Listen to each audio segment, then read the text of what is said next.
Hey everyone, this is video number 12 in my 30 videos in 30 days series on real estate. Now, following up on the last two videos, we saw the purpose of Residential Tenancy Act and what a tenancy is.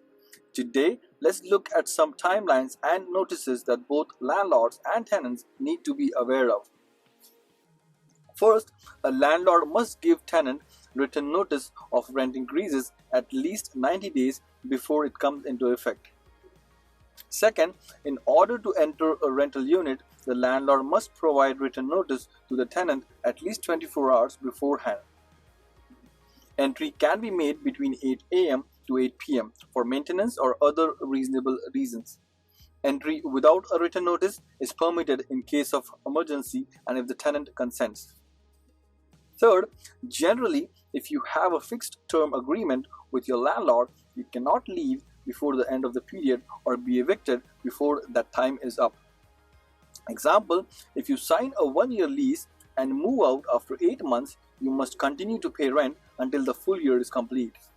Now, there are some exceptions to this rule, like tenant and landlord agree to end the lease mutually, tenant assign the tenancy and the unit to someone else, the landlord-tenant board issues an order ending the tenancy agreement early, and tenant is a victim of abuse or domestic violence.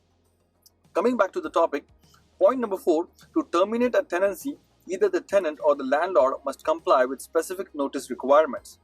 In case of a tenant, for a daily or weekly tenancy, termination notice must be given at least 20 days prior to the end date.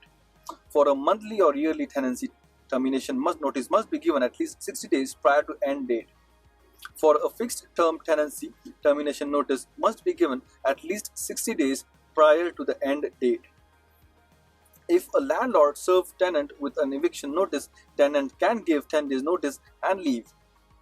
In case of a landlord can evict tenants after the end of a lease term for the following reason and must serve notice as follows. A 90-day notice is required if landlord wants you out due to demolition or extensive renovation. A 60-day notice is required if the landlord wants the unit for themselves, their spouse, their child, or their parent. A 60-day notice is required if the landlord wants to sell the property. Point number 5. Landlord can give notice before the end of the period or term in the following scenarios. First, a landlord may terminate a tenancy for non-payment of rent by giving 14 days notice. It is 7 days for weekly tenants. To avoid eviction, the tenant must pay the arrears by the termination date.